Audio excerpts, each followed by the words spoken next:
श्री राजेश रंजन। सभापति महोदय, हमारे मित्र अनुराग जी यहाँ नहीं हैं। मैं उन्हें याद दिलाना चाहूँगा, उन्होंने कल कुछ बातें कही थी।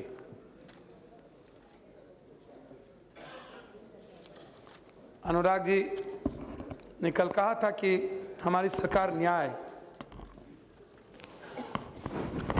की कसौटी पर खड़ा है।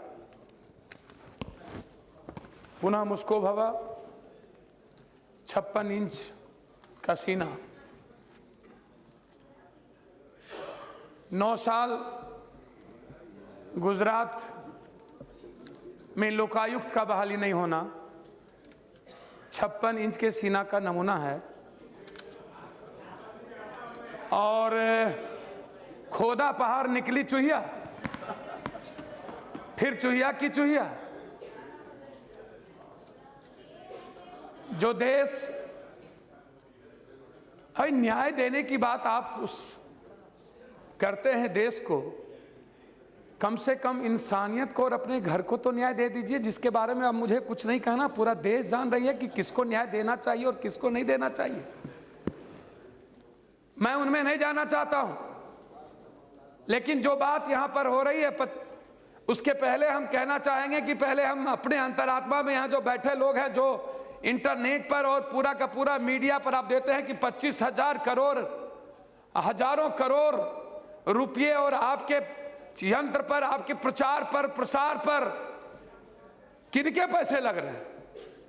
हमाम में शबनंगे हम लोग यहां एक दूसरे को गाली देने बैठे और पूरी दुनिया देख रही है। हर डाल पर उल्लू बैठा, अंजामे गुलिस्ता क्या होगा? कहना चाह रहे हैं साफ कि आप जो यहां बैठे हम लोग हैं, काला धन पर जो चर्चा कर रहे हैं, तो सबसे पहले हम बाहर नहीं जाएंगे। सब लोगों ने कह दिया है। हम कहना चाहेंगे जिन बाबाओं के बारे में आपका ओपिनियन बहुत अच्छा है, पहले उनके काला धन आप कब निकालेंगे, उनके बारे में भी आप बताने की कृपा करें। मंदिर के तहखाने में किनके किनके हजारों करोड़, लाखों करोड़, अरबों रुपए हैं इस देश के, उनके बारे में भी चर्चा करें।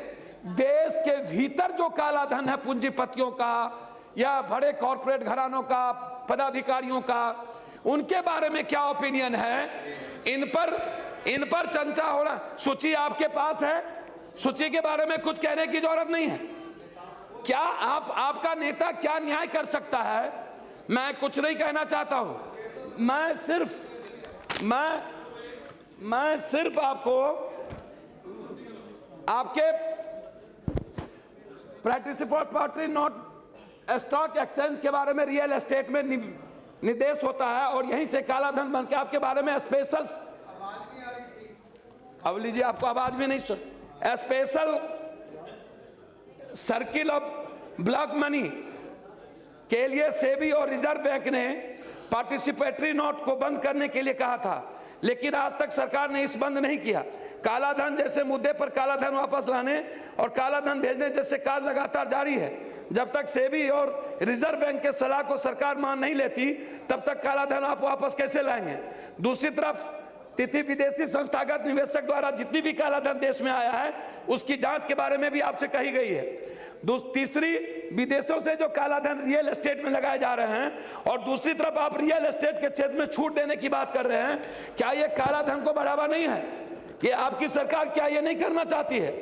ये दूसरी चीज, संस्थागत निवेशक FII के माध्यम से जो भारत में पैसे आ रहे हैं और भारत से जो पैसे जा रहे हैं, मैं इस पर आपसे पूछना चाहूंगा कि इनके बारे में आपकी क्या राय है? और बहुत ज्यादा मुझे कहने की जरूरत नहीं, क्योंकि सलीम साहब ने जिन बातों को उद्धृत किया है, मैं उनके बातों से, और आदरणीय मुलायम सिंह यादव जी ने जो बातें कही है, मैं उनके बातों से सहमत हूं और हमारे कई मित्रों ने। लेकिन मैं एक बात जरूर कहना चाहूंगा कि हमेशा कांग्रेस को गाली, यूपीए को गाली, अब गाली देने के लिए नहीं, आप ब्लैक मनी बाहर से लाए या कहां से लाए? आपने वादा किया है कि हिंदुस्तान के गरीबों को 15 लाख रुपया देंगे। तो वो 15 लाख रुपया आप देंगे या नहीं देंगे, ये बहुत बड़ा सवाल है। आप पैसा कहां से लाएं, नहीं लाएं, आप किसके साथ जाएं? जो सरकार दलालों बिचौलियों, मुझे तो आश्चर्य है, ये मुंगेरी लाल का हसीन सपना आपने दिखाया दुनिया को, इतना बड़ा सपना नटवर लाल और चार सोबराज भी फैल कर गया इस देश का आपके सामने। आश्चर्य तो इस बात का है। और मैं आपसे कहना चाहूंगा कि आप जिन सपनों पर आप हिंदुस्तान के नौजवानों को, किसानों को, गरीबों को आपने ठगा है, आपने लूटा है, उसके बारे में मैं सिर्फ एक ही बात कहना चाहूंगा।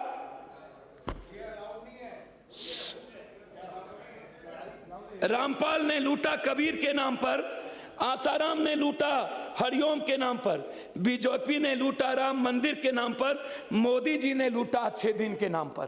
बारे वाह, मैंने सिर्फ, मुझे बहुत कुछ नहीं कहना है, मैं सिर्फ आपसे एक ही बात कहूंगा, आपके कथनी करनी में फर्क है, आपकी नीयत और नीत दोनों में फर्क है।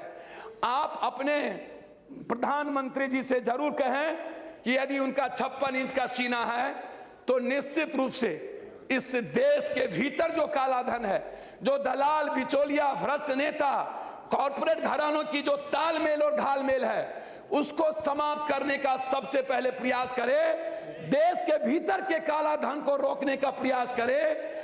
और जो ये रियल एस्टेट के नाम पर, अलग अलग एफडीआई के नाम पर, एफआईआई के नाम पर जो यह देश में पैसे लाने की बात हो रही है, और जो आप पैसे पर आप देश में हरियाणा और महाराष्ट्र की सरकार बनाए जा रहे हैं, आपको कोई मैंडेट नहीं मिला।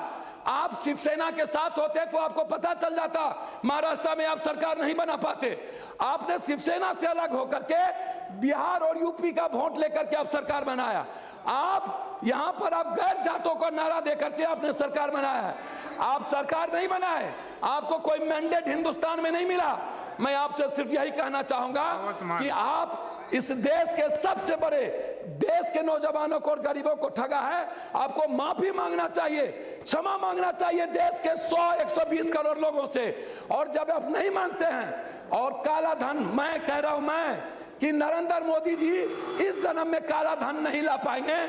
अमेरिका जब नहीं ला पाई, अमेरिका जब समझौता कर सकती है, तो नरेंद्र मोदी जी जिस अमेरिका जाने के लिए आप परेशान हैं, तो आप कहां से काला धन लाएंगे?